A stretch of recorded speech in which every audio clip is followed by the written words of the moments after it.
Hey everyone, this is Faiz and welcome to my channel. In today's video, we're going to compare the Model X with the Model Y. Both of these SUVs are completely different, but they're also quite similar in many different ways. So without any further ado, let's begin. Tesla's flagship SUV, the Model X, is the most expensive vehicle in the company's lineup. The dual-motor all-wheel drive starts at $98,490. If you want the Plaid edition, which is the tri-motor all-wheel drive performance variant, that will cost you over $108,000. Now, the Model Y, on the other hand, is far more affordable. The all-wheel drive starts at $47,740. The long-range starts at $50,490, and if you go for the performance model, it'll cost you $54,490. Also to keep in mind that as of right now, August 2023, if you go to purchase a Model Y, then you might qualify for the $7,500 federal tax credit. So that makes the Model Y even more affordable.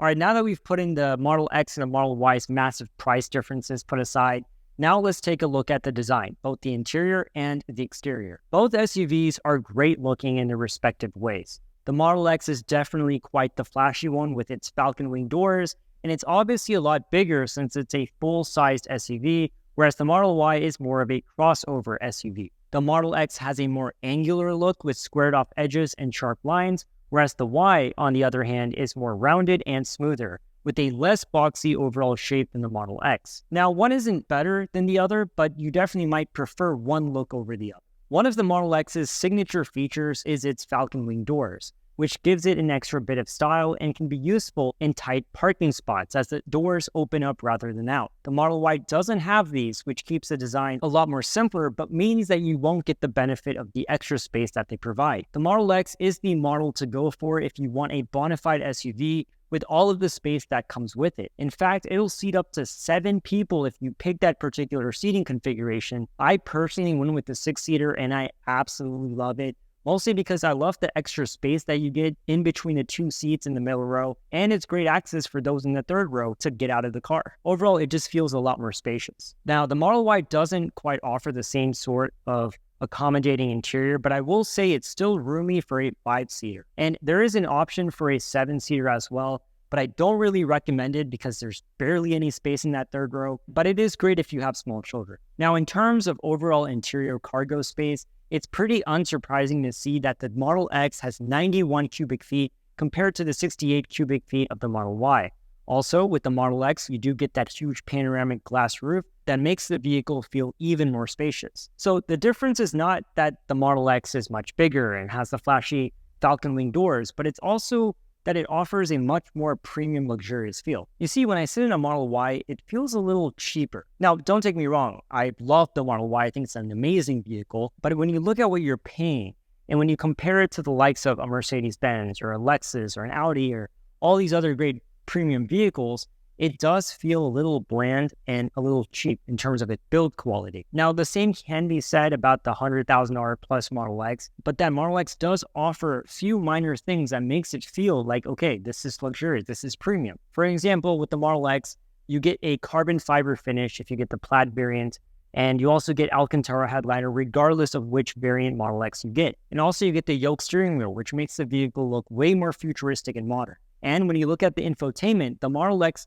tops the Model Y with a 17-inch touchscreen that is way more impressive than the Y's 15-inch display. The Model X also packs a second touchscreen for rear seat passengers. Now, let's talk about performance. The performance on offer by these two SUVs is similar, but not the same. If you go for either Tesla, then you'll be able to enjoy very decent performance in equal measure. The Tesla Model X comes as a dual-motor all-wheel drive, or the beefier tri-motor Plaid powertrain to choose if you want extra power. Now, considering its overall size, the SUV is pretty powerful, I must say. The long-range model packs in 670 horsepower, which can produce a top speed of 155 miles per hour and a 0 to 60 miles per hour time of just 3.8 seconds. It's also capable of towing 5,000 pounds, which will be a great option for those who spend their time outdoors. However, it's the Plaid model that really takes it next level, with a peak power of over 1,000 horsepower that delivers a 0 to 60 of just 2.5 seconds and a top speed of 163 miles per hour. You will still get the 5,000-pound towing capacity, but the range drops by 20 miles. Now, the Model Y is no slouch either, with some subtle differences between the long-range all-wheel drive and the performance package. You're looking at a 0 to 60 time of 3.5 seconds with a top speed of 155 miles per hour on the performance, and on the long range, you're going to get slightly less performance with a 0 to 60 of 4.8 seconds, a top speed of 135 miles per hour, but you do get improved range. However, I do want to add that when it comes to day-to-day driving, though if you look at the spec sheet of the Model Y, it might seem slower, but on a day-to-day basis, it doesn't feel a lot slower, mostly because it is a lot lighter and it is smaller. So that is something to keep in mind. Next, let's talk about battery and range. All the cars in the Tesla lineup tend to offer great range, and the same can be said of obviously with the Model X and the Model Y. The Model X comes in two variants, like I've said before, the long range and the Plaid model.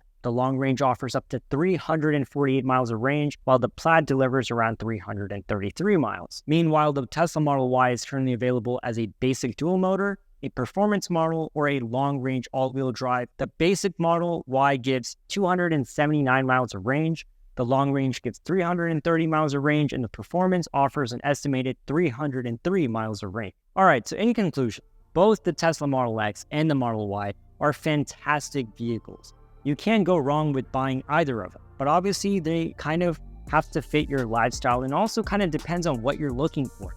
For example, if you're looking for a more premium, luxurious feel and you want even more sportiness and you want something that can give you nice 3 rows of seats, go with the Model S. I couldn't recommend it enough. But having said that now, I live in Atlanta and I travel to downtown for work all the time. And driving a big car on the streets of downtown is not fun. You know, sometimes when I'm driving the Model X, I really wish I took my Model Y instead because it's smaller, it's easier to maneuver around, and those things to me matter a little more than what the Model X sometimes offers. Sometimes I don't need the bigger size vehicle, and I don't need the third row seats, and I don't maybe need that touchscreen on the back of the first row. So I think little things like that really matter, but it all comes down to lifestyle. Both of these vehicles are great.